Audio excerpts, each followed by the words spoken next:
जय भोलेनाथ। आप सभी पर माता पार्वती और भोलेनाथ की कृपा बनी रहे। आइए सुनते हैं सोमवार की व्रत कथा। भगवान शिव शीघ्र प्रसन्न होने वाले और बहुत ही भोले स्वभाव के माने जाते हैं, इसीलिए तो उन्हें भोलेनाथ कहा जाता है। माना जाता है कि शिव जी को प्रसन्न करने और उनकी कृपा पाने के लिए किसी भी कठिन अनुष्ठान की आवश्यकता नहीं होती है। वो तो अपने भक्तों की सच्ची श्रद्धा से की गई आराधना से खुश हो जाते हैं। सोमवार का व्रत रखने व इस दिन से जुड़ी कथा का पाठ करने से जातक को घोर संकट से भी मुक्ति मिलती है। बहुत समय पहले की बात है। किसी नगर में एक साहूकार रहता था। उसका घर धन धान्य व सभी सुख सुविधाओं से भरा हुआ था। बस कमी थी तो एक संतान की। संतान पाने के लिए साहूकार हर सोमवार को उपवास रखता था और शिव मंदिर जाकर पूरी आस्था से शिव पार्वती की पूजा अर्चना करता था। उसकी अटूट भक्ति से माँ पार्वती प्रसन्न हुई और भगवान शिव से निवेदन करने लगी, हे स्वामी, आप तो अपने भक्त की पुकार शीघ्र सुन लेते हैं। कृपया साहूकार पर भी दया करें और उसकी मनोकामना को पूर्ण करें। माता पार्वती की विनती सुनकर भगवान शिव कहने लगे, हे देवी, हर प्राणी को अपने अच्छे बुरे दोनों कर्मों का फल भोगना ही पड़ता है। यही इस संसार की रीति है। ये सुनकर पार्वती जी साहूकार की मनोकामना पूर्ण करने के लिए शिव जी से हठ करने लगी। बहुत समझाने पर भी जब माता पार्वती ना मानी तो शंकर भगवान ने साहूकार को संतान प्राप्ति का वरदान दिया, किंतु उन्होंने कहा कि ये बालक अल्पायु होगा और मात्र 12 वर्ष तक ही जीवित रहेगा। उधर साहूकार भगवान शिव व माता पार्वती की बातें सुन चुका था, इसीलिए उसने संतान प्राप्ति का वरदान पाने के बाद भी कोई प्रसन्नता नहीं दिखाई, किंतु वो अब भी पहले की ही तरह पूरी श्रद्धा से भगवान भोले शंकर की आराधना करता रहा। वरदान पाने के कुछ ही समय के बाद साहूकार की पत्नी गर्भवती हुई और 9 महीने के बाद एक सुंदर बालक को जन्म दिया। जब बालक 11 वर्ष का हुआ तो साहूकार ने उसके मामा को बुलाकर कहा कि इसे काशी पढ़ने के लिए ले जाओ। तुम लोग रास्ते में यज्ञ व दान पुण्य करते हुए जाना। ये कहकर साहूकार ने उन्हें खूब सारा धन देकर विदा किया। इधर काशी प्रस्थान के बाद मामा भांजे एक गांव से गुजर रहे थे। वहां एक राजकुमारी का विवाह हो रहा था, परंतु राजकुमार एक आंख से काना था। तभी वर के पिता ने साहूकार के बेटे को देखा और उसके मामा से कहा, तुम अपना भांजा कुछ समय के लिए हमें दे दो। विवाह संपन्न हो जाए उसके बाद ले जाना। राजकुमार के पिता ने दोनों को खूब धन दिया और इस प्रकार साहूकार के बेटे के साथ राजकुमारी का विवाह संपन्न हो गया।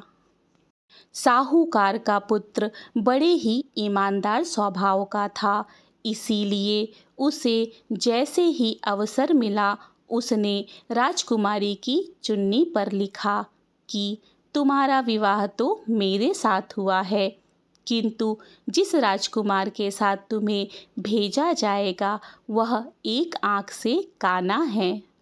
जब राजकुमारी ने साहूकार की लिखी बातें पढ़ी तो बोली, स्वामी, मैंने अग्नि को साक्षी मानकर आपके साथ फेरे लिए हैं। अब मैं आपके अलावा किसी और को अपना पति स्वीकार नहीं करूंगी। पत्नी की बात सुनकर साहूकार के बेटे ने कहा, ऐसा मत कहो, मैं अल्पायु हूँ। कुछ ही दिन में 12 वर्ष की आयु होते ही मेरी मृत्यु निश्चित है। लेकिन पत्नी ने कहा, जो ही मेरे भाग्य में लिखा होगा वो मुझे स्वीकार है। राजकुमारी ने ये बात अपने माता पिता को बताई। इस पर राजा बहुत क्रोधित हुए और उन्होंने अपनी पुत्री को उस राजकुमार के साथ विदा किए बिना ही बारात वापस लौटा दी। उधर साहूकार का बेटा व उसके मामा काशी पहुँचे। वहां जाकर दोनों ने कई यज्ञ अनुष्ठान किए और साहूकार के बेटे ने विद्या ग्रहण करना शुरू किया। जिस दिन बालक 12 वर्ष का हुआ उस दिन भी मामा भांजे दोनों यज्ञ करने जा रहे थे। किंतु अचानक साहूकार के बेटे की तबीयत बिगड़ने लगी। उसने अपने मामा से कहा, मामा, मेरी तबीयत कुछ ठीक नहीं लग रही है। ये सुनकर मामा ने उसे अंदर जाकर आराम करने को कहा। बालक अंदर जाकर आराम करने लगा, किंतु आज ही के दिन उसकी मृत्यु निश्चित थी। अतः कुछ ही समय में उसके प्राण निकल गए। भांजे की मृत्यु होने पर मामा विलाप करने लगे। संयोगवश उसी समय भोलेनाथ व पार्वती जी उसी रास्ते से जा रहे थे। माता पार्वती जी ने शिव जी से कहा, हे स्वामी, ये करुण स्वर किस ओर से आ रहा है? मुझसे ये सहन नहीं हो रहा है। कृपया आप इस व्यक्ति के कष्टों का निवारण करें।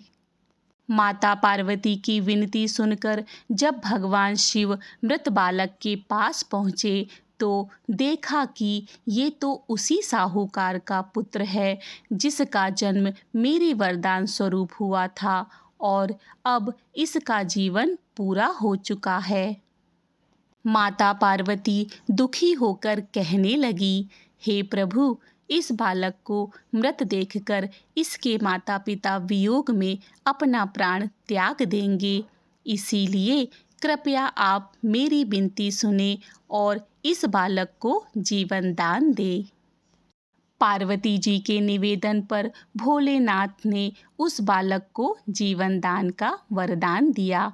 शंकर जी के आशीर्वाद स्वरूप बालक फिर से जीवित हो गया। उसने अपनी शिक्षा पूरी की और अपने मामा के साथ नगर लौट पड़ा। दोनों चलते चलते उस नगर में पहुँचे जहाँ राजकुमारी के साथ बालक का विवाह हुआ था। वहाँ पहुंचकर उन्होंने एक यज्ञ का आयोजन किया जिसमें उस नगर के राजा यानी राजकुमारी के पिता भी शामिल हुए। उन्होंने साहूकार के बेटे को देखते ही पहचान लिया और महल में ले जाकर उसका खूब आदर सत्कार किया।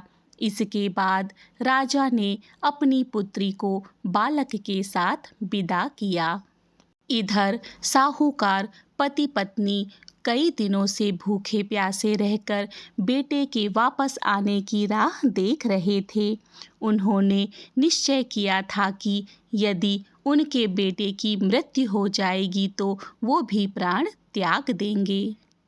लेकिन उसी रात भोलेनाथ साहूकार के सपने में आए और कहने लगे, हे साहूकार, मैंने तेरे सोमवार के व्रत करने और व्रत कथा सुनने से प्रसन्न होकर तेरे पुत्र को पुनः जीवन दान दिया है। बेटे के जीवित होने का समाचार पाकर दंपति बहुत खुश हुए और भगवान शिव पार्वती को बारंबार प्रणाम करने लगे। इति श्री सोमवार व्रत कथा। इसी तरह की पौराणिक कथा कहानी और धार्मिक जानकारी के लिए मेरे चैनल को सब्सक्राइब करें। मिलते हैं अगली धार्मिक जानकारी के साथ। जय श्री कृष्ण। राधे राधे।